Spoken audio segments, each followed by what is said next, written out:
तो पहले बहराइच में भेड़िए का आतंक और अब लखीमपुर में दहशत बाघ को लेकर देखने को मिल रही है। किस तरीके से बहराइच से लेकर लखीमपुर तक लोग जो है दहशत में है, ये आपको समझाते थे कि 2 से 3 भेड़ियों का भय जो है वो इस वक्त बहराइच में देखने को मिल रहा है। वहीं बाघ के आतंक की बात करें तो यहाँ पर भी लोग जो डरे हुए हैं, क्योंकि अब तक 4 लोगों के निशाना बना चुके हैं और बहराइच में भेड़ियों को पकड़ने के लिए 4 पिंजरा लगाया गया। इसके अलावा अगर हम बात करें लखीमपुर की तो यहाँ पर 4 पिंजरा लगाया गया है बाघ को पकड़ने के लिए। तो भेड़िया वर्सेस बाघ का दहशत लगातार देखने को मिल रहा है। ड्रोन से लगातार निगरानी रखी जा रही है, तलाश की जा रही है। इसके अलावा ड्रोन से खोज जो है लखीमपुर खीरी में भी बाघ की जा रही है। कई जगह कैमरे लगाए गए हैं, वहीं 24 कैमरे लगाए गए हैं ताकि जल्द से जल्द बाघ को पकड़ा जाए। प्रशासन की खोजबीन लगातार जारी है। वन विभाग की टीम मुस्तैद वहां पर नजर आ रही है। लखीमपुर खीरी की अगर हम बात करें तो कुल मिलाकर यहां पर देखिए वन विभाग की टीम जो है कड़ी मशक्कत कर रही है कि बाघ तक पहुंचा जाए लखीमपुर खीरी में। वहीं बहराइच की बात करें तो आखिरी बार 26 अगस्त को अटैक किया गया था, लेकिन राहत की बात है कि इसके बाद जो है ऐसी कोई खबर सामने नहीं आई बहराइच से कि किसी को शिकार बनाया गया हो। लखीमपुर खीरी की बात करें तो 27 अगस्त को हमला किया गया था, जिसमें आपको बता दें कि अब तक जो है 4 लोगों की जान जाने की खबर सामने आई है। बहराइच में भेड़ियों की आतंक की वजह से 9 लोगों की जान गई है, जिसमें 8 बच्चे हैं, 1 महिला है। वहीं 4 लोगों की मौत हो चुकी है। लखीमपुर खीरी में बाघ की दहशत की वजह से लोग जो है लखीमपुर खीरी में भी डर के साए में जीने को मजबूर हैं। और अगली जो खबर है वो एक सवाल के साथ कि क्या बंगाल में कुछ बड़ा होगा। ये सवाल इसलिए क्योंकि कोलकाता रेप कांड को लेकर लगातार सरकार के खिलाफ सड़कों पर प्रदर्शन जारी है। उधर विपक्ष सरकार के खिलाफ धरना दे रहा है तो सरकार भी धरने पर उतर आती है। लेकिन अब मुद्दा दिल्ली दस्तक दे चुका है। तो क्या कोलकाता में जो हालात बने हैं उसके बाद बंगाल में कुछ बड़ा होने वाला है? इस रिपोर्ट के जरिए समझिए।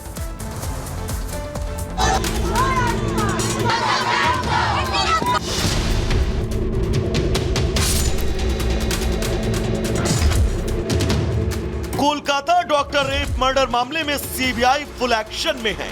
सीबीआई जल्द ही बड़े एक्शन की तैयारी में है।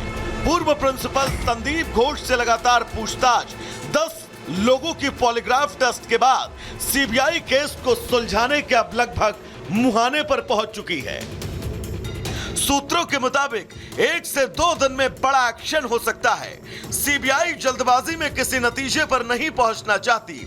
अब तक संजय रॉय को ही मुख्य आरोपी माना जा रहा है। हालांकि सीबीआई संदीप घोष से भी लगातार पूछताछ कर रही है। संदीप घोष का भी पॉलीग्राफ टेस्ट हो चुका है, लेकिन सीबीआई संदीप घोष के बयानों से पूरी तरह संतुष्ट नहीं है। अब तक संदीप घोष को सीबीआई की क्लीन चिट नहीं मिली है। मामला भले ही संवेदनशील और गंभीर हो, लेकिन रेप और मर्डर केस में बंगाल की सियासत गर्म है। कोलकाता रेप कांड में बीजेपी अब न्याय की मांग को लेकर धरना कर रही है। दूसरी ओर पश्चिम बंगाल के गवर्नर सीवी आनंद बोस ने एक हफ्ते में दूसरी बार शुक्रवार को गृह मंत्री से मुलाकात की और प्रदेश के हालात के बारे में जानकारी दी। तो क्या बंगाल में कुछ बड़ा होने वाला है, जिसकी दस्तक दिल्ली तक पहुंच चुकी है? क्योंकि ममता दीदी जिस तरीके से बयानबाजी करने पर मजबूर हैं, उससे यही लगने लगा है कि ममता अब बैकफुट पर है और बीजेपी ममता सरकार पर हमलावर है। संविधान खतरे में कैसे हो सकता है, इसकी आपको वानगी देखनी है तो पश्चिम बंगाल में देख लीजिए। जहां का मंत्री कहता है कि जो उंगली उठेगी मुख्यमंत्री जी के खिलाफ वो तोड़ दी जाएगी। बंगाल के महिला जिसके ऊपर रोज अत्याचार हो रहे, उसके लिए इन लोग आवाज नहीं उठाते हैं, मुख्यमंत्री का तोशामोदी करते हैं। हम लोग गए थे, उनका डेथ सर्टिफिकेट लिखकर आ गए, डेथ सर्टिफिकेट दे दिए और 3 दिन बाद इनका जो श्राद्ध होता है ना, वो श्राद्ध का क्रियाक्रम होगा। आप सबको, हमको, हमारा तरफ से इनविटेशन है। ये सुनियोजित तरीके से सोच समझ के सारे छानबीन में गड़बड़ी करते हुए मुद्दा को टालने का कोशिश किए गए, जिसके चलते आज तक हमें यह नहीं पता चली कि असली अपराधी कौन है। बीजेपी के हमले देख ममता दीदी अब बौखलाई नजर आ रही हैं। पहले आग लगवाने वाले बयान दिए और अब कहा कि बंगाल जला तो असम, नॉर्थ ईस्ट, उत्तर प्रदेश, बिहार, झारखंड, ओडिशा और दिल्ली भी जलेगा। अब सीएम ममता ने बाहरी कार्ड खेला है और कहा बंगाल में रहने वाले बाहरी लोग ढंग से रहे, बाहरी लोगों ने ही हिंसा फैलाने की कोशिश की है।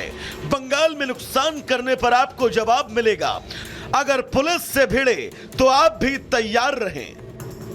बहरहाल डॉक्टर बेटी रेप मर्डर केस में ममता सरकार के एक्शन और दीदी के देश विरोधी बोल के खिलाफ प्रदर्शन का आक्रोश सिर्फ भारत तक ही सीमित नहीं है।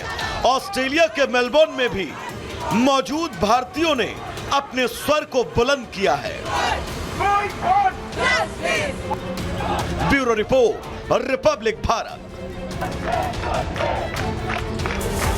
तो एक तरफ लगातार सियासत जारी है, लेकिन दूसरी तरफ न्याय की गुहार लगाई जा रही है और कार्रवाई का इंतजार किया जा रहा है। हम आपको बताते हैं कि आखिरकार कार्रवाई कहां तक पहुंची। सीबीआई संदीप घोष से लगातार पूछताछ कर रही है। सीबीआई 10 लोगों का पॉलीग्राफ टेस्ट भी करा चुकी है। इसके अलावा आपको बता दें, जिस पर भी शक हुआ उनका टेस्ट कराया गया, यानी जिन 10 लोगों का पॉलीग्राफ टेस्ट हुआ उन पर शक था। केस से जुड़े 20% लोगों का पॉलीग्राफ टेस्ट अभी तक हो चुका है, यानी 20% लोग पॉलीग्राफ टेस्ट से गुजर चुके हैं। सीबीआई जल्दबाजी में किसी नतीजे पर नहीं पहुंच सकती और इसीलिए लगातार पूछताछ का सिलसिला बना हुआ है। सीबीआई दिल्ली एम्स के एक्सपर्ट्स की भी लगातार मदद ले रही है, उनसे भी बातचीत की जा रही है। डीएनए और फोरेंसिक रिपोर्ट पर एम्स पर की तरफ से भी रिपोर्ट मांगी गई है, राय मांगी गई है। इससे यह साफ होगा कि डॉक्टर का रेप हुआ है या फिर गैंग रेप। चलिए आगे बढ़ेंगे और अब बात करेंगे हेमंता नाम एक्शन काम। ऐसा क्यों हम कह रहे हैं? दरअसल देखिए, असम के मुख्यमंत्री हेमंता बिस्वा शर्मा जो एक के बाद एक ऐसे फैसले ले रहे हैं जिससे राजनीतिक पारा जो है वो जबरदस्त तरीके से हाई देखने को मिल रहा है। अब एक और फैसला सीएम की तरफ से लिया गया है जिसमें ये कहा गया है, ये बताया गया है कि 2 घंटे के लिए जो ब्रेक नमाज के लिए मिलता था उसे खत्म कर दिया गया है। अब इस फैसले के बाद किस तरीके से सियासत हो रही है, हाय तौबा किस तरीके से मची हुई है, रिपोर्ट के जरिए आपको दिखाते हैं।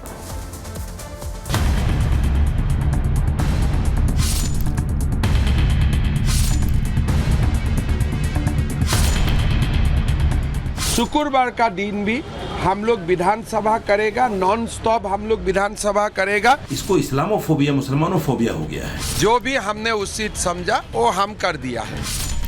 अपनी सीधी बात, बेबाक अंदाज और कड़े फैसलों के लिए देश भर में चर्चा में रहने वाले असम के मुख्यमंत्री हेमंता बिस्वा शर्मा आज फिर से चर्चा में हैं। असम विधानसभा ने दशकों से चले आ रहे नमाज ब्रेक को अब बंद कर दिया है। आज हमारे विधायक लोगों ने निर्णय किया कि हम विधानसभा में आता हूं काम करने के लिए, हमको प्रोडक्टिविटी चाहिए, तो इसीलिए हमें शुक्रवार का दिन भी हम लोग विधानसभा करेगा, नॉन स्टॉप हम लोग विधानसभा करेगा। 2 घंटा का हमें छुट्टी नहीं चाहिए। जिसको नमाज पढ़ना है जरूर हो अपना नमाज अदा करेगा, उसमें कोई आपत्ति नहीं है। लेकिन जो 2 घंटा वाला छुट्टी थे वो अभी से आगे नहीं होगा।